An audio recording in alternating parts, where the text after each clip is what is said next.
Hello, and welcome back to the channel. Now, you may not know this, but I'm gonna tell you because this is actually pretty interesting. You see, this is probably the first episode of the show I ever posted on a Monday since I started this series. And since it is Christmas Day, I'm sure we can all chalk this up to a Christmas miracle or something like that.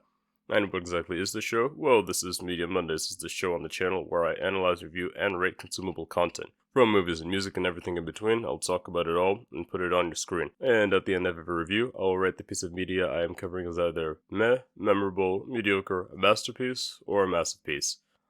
This will be done on a scale from 0 to 5, and I will have 4 different categories that will rank them all and then average into an overall score. These categories are characters, story and plot, rewatchability, and the finale. This is the second part of the Inviso Christmas special, and I don't want to waste any more time, so let's just jump right into this as I tell you all about what is, in my opinion, the greatest Christmas movie ever. Not The Grinch, not Home Alone, and not Elf. This movie is better than all of those because it's all about the UM team. Unaccompanied Minors! Some background information before I give you the summary and breakdown. Unaccompanied Minors is a Christmas movie that came out in 2006 and was based on a radio story by Susan Burton about how her and her brother were trapped in an airport due to a snowstorm. Huh. Seems a lot of good Christmas movies are based off stories, aren't they? Well, another thing that's interesting about this movie is that if you are from somewhere that speaks English incorrectly, like the UK or Ireland, then you probably know this movie as Grounded and not Unaccompanied Minors. But why is this movie so much better than the other ones I mentioned so far, you may be asking? Good question. Let me tell you all about it. We start off with the main character from Everybody Hates Chris, that is not a joke by the way, fainting when he sees Santa Claus in the mall, and his dad does the same thing. His name is Charlie Goldfinch. Some rich girl flirts with a small Santa that is definitely too old for her, and she asks him if he can get her a Starbucks discount since he works at the mall. Can you give me a discount?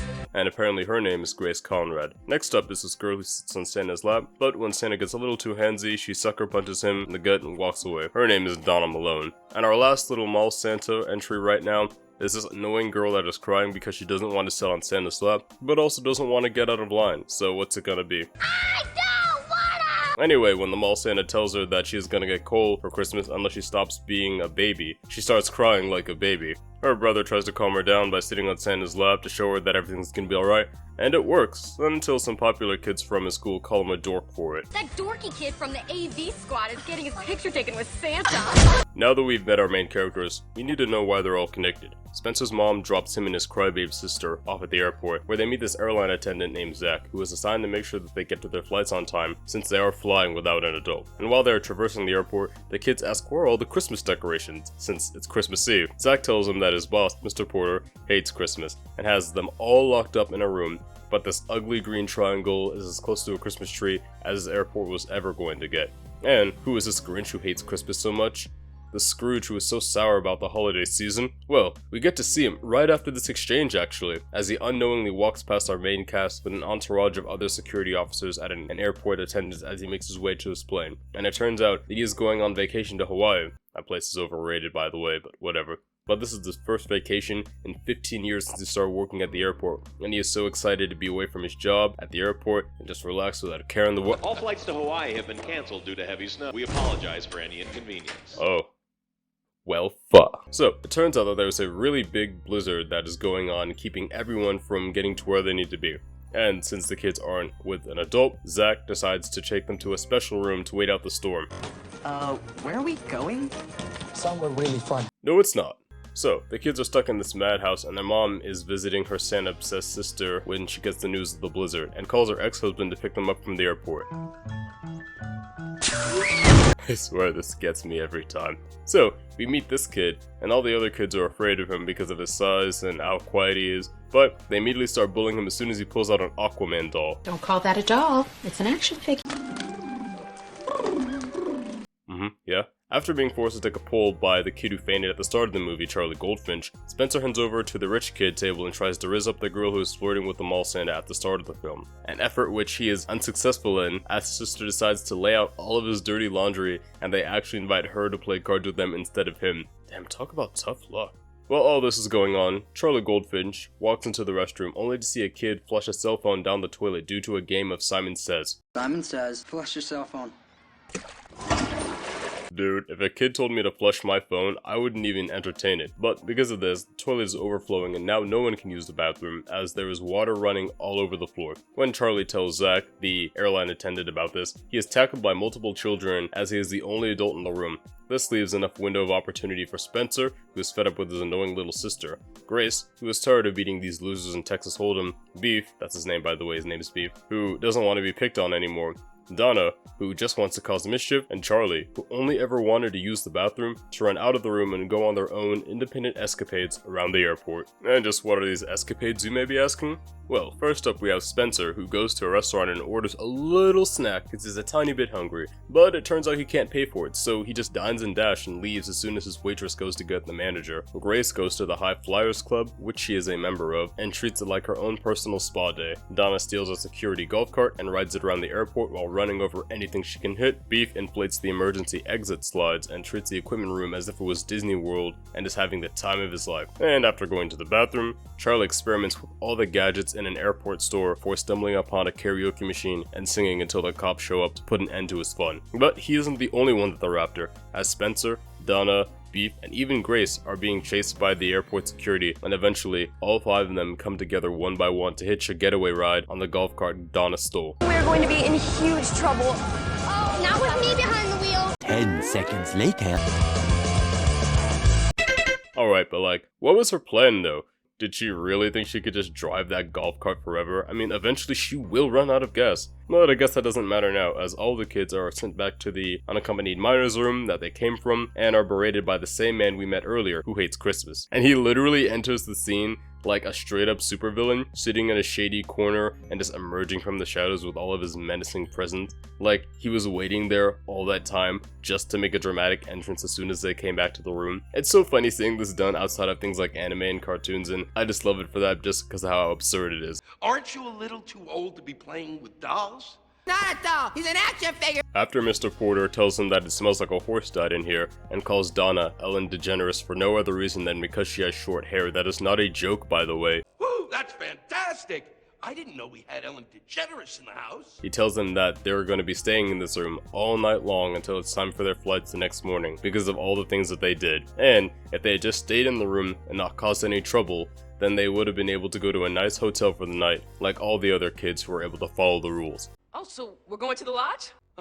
I think I have an answer to your question. Are you out of your juice-drinking little mind? Spencer doesn't like the sound of that, because his sister still believes in Santa. Oh yeah, Santa's not real. Sorry if I ruined that for you. But he needs to make sure that his sister gets a doll from Santa before 4 AM on Christmas Day. Only problem is that it's Christmas Eve, and she's in a hotel about a mile away as a blizzard looms over all of them. Oh, and he's trapped in a room with 4 other kids too, that's kind of important. In order to save Christmas for his sister, and also get the other kids out of this gross room, Spencer comes up with increasingly elaborate plans, but we'll get back to that later.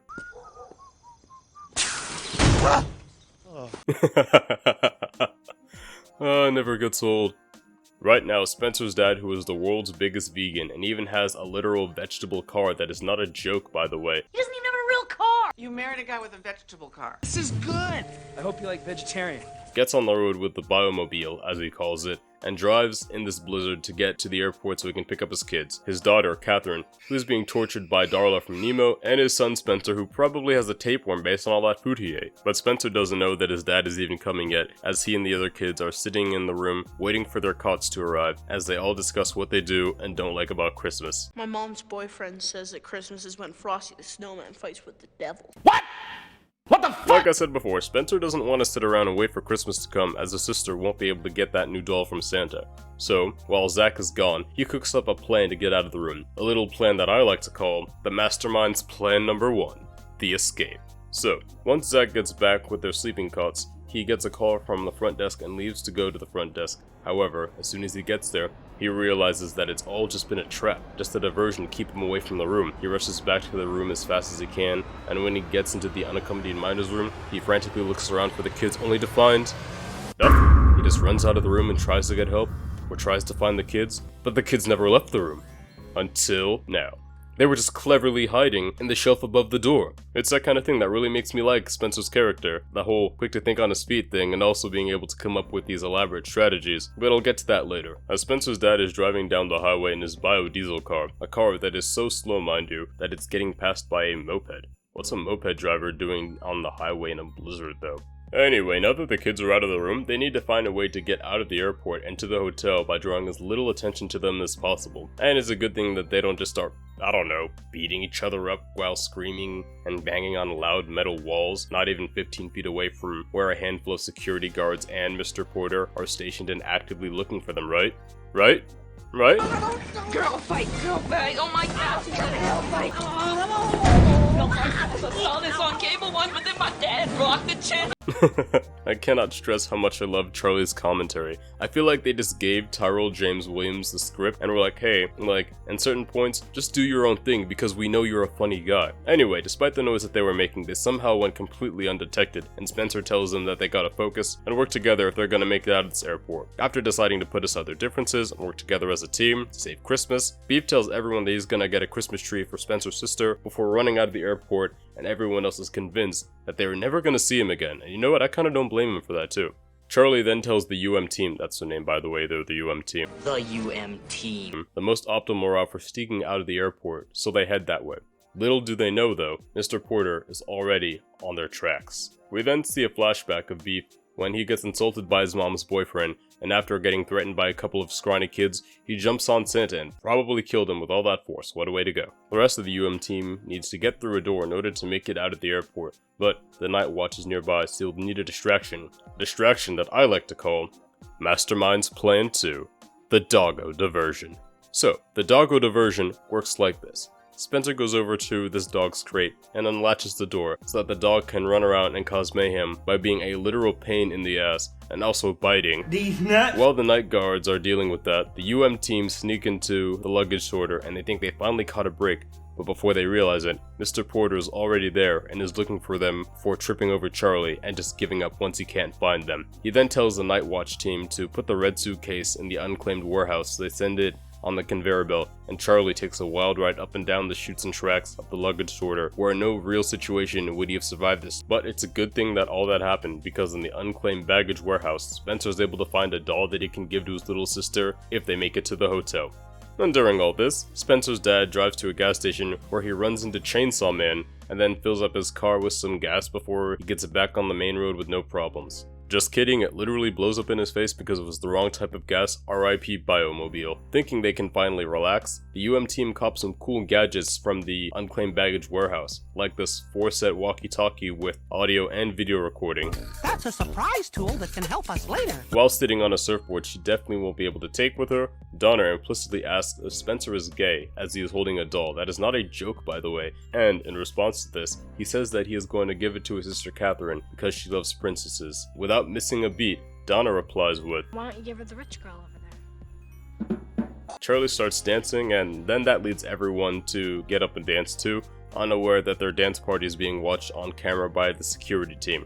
But all the fun and games are over as Spencer checks the time to see that they gotta go to the hotel since it's almost 4:30. However, before they can even get ready to go, Mr. Porter comes in and tells them that the only place they're going is a nice concrete room. The sudden appearance of Mr. Porter and his security henchmen are enough to get them on the move again, and they split up to mislead them around the warehouse before running outside and seeing the hotel lodge that is right down the hill. The only problem now is, how are they gonna get all the way down there? And our brilliant tactician himself has an answer for that. Let me introduce you to the Mastermind's Plan Number 3, the getaway ride. So, Spencer and the UM team take a large wooden canoe that they found in the airport unclaimed baggage warehouse thing, and before security can catch up to them, they take a hostage and slide down the hill. Mr. Porter is not pleased with this, so he orders all his security henchmen to grab whatever they can find and chase after them down the slope. A chase where every single member of the airport security team gets knocked off or just crashes into a tree or snowbank one by one. Mr. Porter thinks he's finally got these meddlesome kids once they get close enough to the hotel,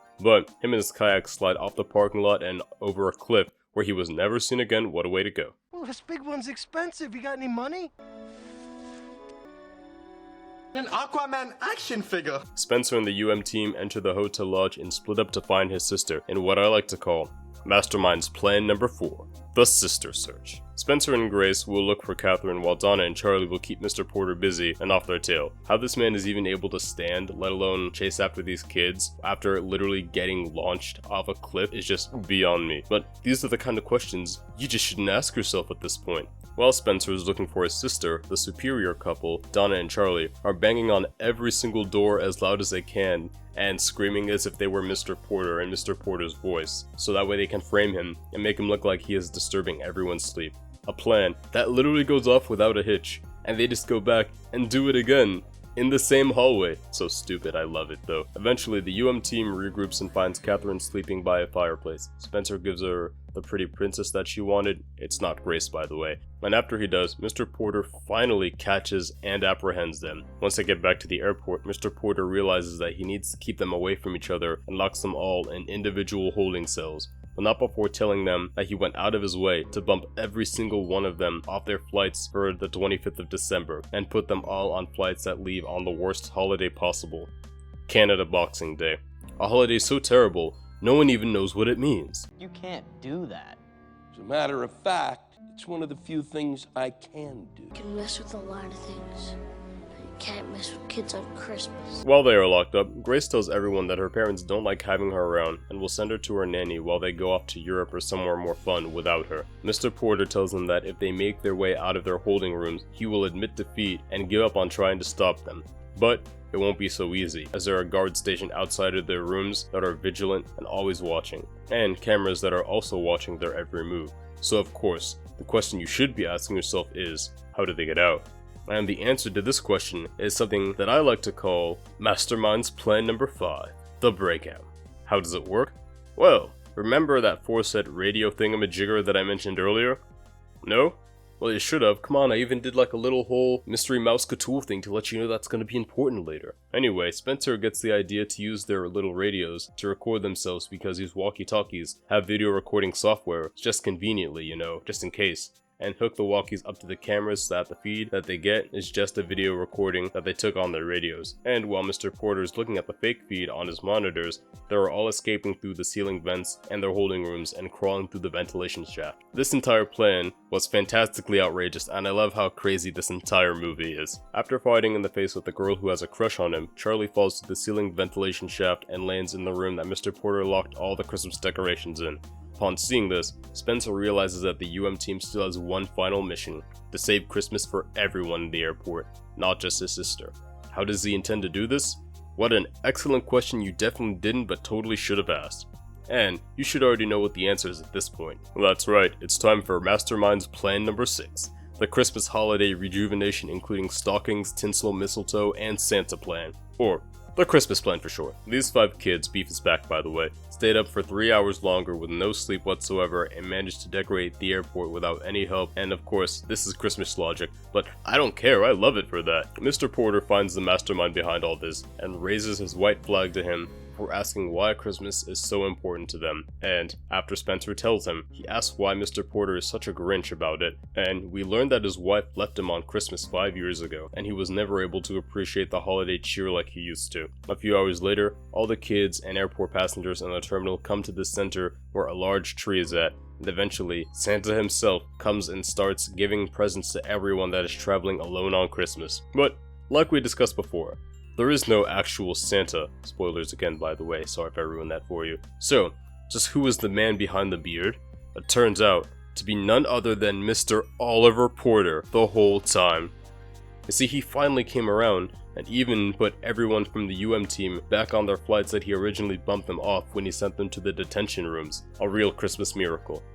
Donna and Charlie exchange numbers before going their separate ways. Beef meets this girl who he tells the story of how he got the Christmas tree to, and since Grace is estranged from her family for the holidays, Spencer invites her to come over so that way she doesn't have to be alone on Christmas, which of course she eagerly says yes to. And that's it. That's Unaccompanied Minors. Now, this movie was quite the ride from start to finish, but since I'm done with the summary portion, it's time for my analysis and breakdown, and like always, we start with the characters. The character roster of Unaccompanied Minors is no small cast list. We have our 5 main characters, the sister, the boss, the confused but kind assistant, and the family of our main character Spencer. and a couple other ones here and there, but these are the people we really gotta focus on. Like I said in my Almost Christmas video, it's hard to balance a cast this size and give them all adequate amount of time to shine, and some characters are simply more important than the others, like the 5 main ones for example. So, how does Unaccompanied Minors handle their characters? To be honest, I would say they do a pretty good job for the most part. From the snobbish and arrogant rich girl to the sarcastic and somewhat dorky but endearing older brother, and Tyler James Williams, who I swear is literally just being an exaggerated version of himself this entire movie. All the characters felt like real people that I would have met or even have met before in real life. It was always interesting watching Spencer cook up these wild, almost cartoonish plans in order to outsmart Mr. Porter and all the other airport security. And these plans would not have happened without Charlie, who has a lot of knowledge about the airport and also the gadgets that he collects along his way. And that makes them both integral to the story and also integral to the mission of saving Christmas for Spencer's sister. Of course, I do need to come with some negatives, and that is that the boys were kind of all that were really needed for this film. While I love watching them on screen, you really could rewrite this entire movie without Grace and Donna, and aside from the romantic subplot, which we will get to eventually, nothing really changes. If I had to rewrite it, I'd say Charlie and Spencer team up to make it to the hotel and Beef goes to get the Christmas tree. And that's really all you need. Also, I tried to hold back on it for as long as I could, but this dude is literally named Beef Wellington in the movie, and that is some Dragon Ball Z level naming right there. It's a comically silly name, and not one that I can take fully seriously, especially when he looks like a green Pillsbury Doughs boy. But anyways, that's not to say that I don't like Grace and Donna, because I do. However, I don't think they were as essential to the mission as Charlie and Spencer. Mr. Porter is honestly exactly what I want in a villain from a Christmas movie. He is a guy who had a bad day one time on Christmas and now he goes out of his way to make it everyone's problem. He is unnecessarily petty and does little things like where he will literally go from his seat and walk out of the shadows as if he was a silhouette of an unlockable character from a game. And he also even succeeds in his goal, which is keeping the Unaccompanied Minors team detained. And even though he only succeeds for a little while, both UM room and also in the detention rooms, it is kind of interesting to see just what it looks like whenever a villain ends up winning, even if just for a sliver of a moment in time in the film. Not only that, but he is still a human being who is capable of change when someone just takes the time to talk to him and try to understand him rather than have constant back and forth with him. And while I stand by my point that Donna and Grace were not fully needed to pull off these airport escapades and shenanigans, they do bring something to the table of the main team that the boys, aside from Beef, are lacking, and that is a character arc. If you ask me what changed for Spencer and Charlie at the end of the film aside from their appreciation of those around them, I couldn't tell you. Grace goes from wearing contacts to wearing her glasses more permanently at the end of the film, almost to signify that she is seeing things from a different perspective going forward. And Donna goes from being someone who would hit any man who tries to touch her to someone who eventually develops a more meaningful relationship with Charlie. While it's never explicitly stated in the movie, you could come to the conclusion that Donna's upbringing was somewhat, if not downright abusive. Some signs of this are she doesn't like being touched by men, specifically. Parents are divorced, as confirmed by both her and Grace. And it gets a little bit more dicey when Grace makes a comment about her dad being in jail. And instead of just saying, "My dad's not in jail, ah ha ha," Donna takes that personally as if Grace's snide comment struck a nerve with her. Donna also has a fear of small spaces, as stated by herself when they were crawling through the ventilation shafts during Mastermind's Plan Number 5. And I don't think it's too much of a stretch to say that fear stems from something that makes her feel uncomfortable around men, especially when they touch her. She is, without a doubt, the most rambunctious and reckless character of the 5 kids, and every time there is a scene with some form of danger or destruction, Donna is always the one who plays a part in it, and more often than not, the role she plays in these dangerous situations is that of the leading lady. I would even go as far to say that Donna has the most complexity to her character than any other character in this movie. Catherine was alright. The less I saw of her, the better. She was always so annoying, but she did make funny and expressive faces, so there's that. Zach was funny. She reminds me of someone at my job who I interact with a lot. Just a really down-to-earth and jovial guy who is literally just trying his best at what he does. Didn't like this actual literal terrorist, by the way. I'm 83% certain that she was actively trying to torture Catherine whenever she was on screen, and her voice was just as equally annoying. But at the same time, I can't be too mad at it because she was literally made to be unlikable. And if I don't like her, I guess that means that, you know, the directors and the screenwriters and also the casting guy, I forget the name for the guy who does the casting, but like they all did a good job in selecting such an unlikable terrorist girl. Anyway, overall, the characters get a 4 out of 5 for me. But that's all fine and dandy. So what do I think about the story and plot? The premise is rather simple actually. 5 kids trapped in an airport due to a blizzard need to give a girl a doll before 4:30 a.m. What I really love about this movie is just how quickly we get into it. Off the rip, we meet the core members of the UM team, we learn what their problems are, and a quick insight into just what kind of characters they're going to be at the start of the film. We meet the main villain of the film, and we also learn what his deal is and why he's so upset. We learn all of this in the span of like 5 minutes. We don't even gotta wait for the plot to get going because things pick up really fast and they just keep on rolling. When it comes to this movie's pacing for the plot, I really do have no complaints about it. How we end up getting there, however, is where we have a few problems. Now, I'm not gonna get into the whole they survived this argument case where so many of these security men and especially Mr. Porter should have been dead, and it's basically Home Alone 1 and 2 all over again once we start getting into that territory. No, you see, the issue actually starts much earlier on, and that is with the fact that when the 5 of them are still together, Beef tells them that he's gonna go get Spencer's sister a Christmas tree, and then he leaves. This sentence alone creates not just 1, but 2 plot holes. Their first one is the fact that they didn't even plan on doing the whole thing with the airport decorations until the end of the movie. Decorations, might I add, that they literally accidentally their way into finding. So why would he even need to go get a Christmas tree for the airport if there was going to be nothing to decorate it with that he knew of at the time? Not only that, but they were going to the hotel lodge that is a mile down the hill from the airport. Why would you need to bring a tree back to the airport if they only ever plan to go to the hotel lodge and then nothing else after that? The next plot hole for me is that as soon as he says he's gonna get a Christmas tree, he runs to do it. But in the same scene, not even 10 seconds later, Charlie, the guy who flies in and out of this airport every week, tells them the best way to get out of the airport and what parts have the least and most security, and they just go do that. And yet, the person who gets out first isn't Charlie or the rest of the UM team, but it's Beef. Beef was not present for Charlie's explanation on how to get out of the airport, nor do we even see him deal with the airport security actively looking for these kids at all times. It seems Beef was able to just get out a lot faster than they did. In fact, 1 minute and 32 seconds later in real time, that is not a joke by the way, Beef is outside the airport and is trudging through the blizzard snow all by himself. How long did it take the other 4 to get out of the airport after Charlie's explanation about the best possible escape route? Exactly 17 minutes in real time, which means that Beef found a faster, more efficient, and less conspicuous exit than the guy who flies to Hoover International Airport every week. And he did it in 11.3 times faster than the airport expert himself. Well, you got me. By all accounts, it doesn't make sense. What makes this even more glaring is that when he comes back with the tree, it's like it was nothing. No one stopped him, no one got woken up by this 12-year-old dragging a fairly large pine tree through the middle of the airport. No, none of that. Actually ridiculous. And for me, it's like, don't tell me how hard it is to get out of this airport when this kid who literally had no idea what he was doing was able to do it in the same amount of time that it takes me to microwave a Hot Pocket. Aside from that, there weren't many real problems that I had with the way the story progressed and was paced. I did find Donna and Charlie's budding romance to be just more organic than Spencer and Rich Girl over here. Donna is always the first one to acknowledge when Charlie goes missing, and even gets jealous of Grace when she gets too close to him during their little dance party in the warehouse.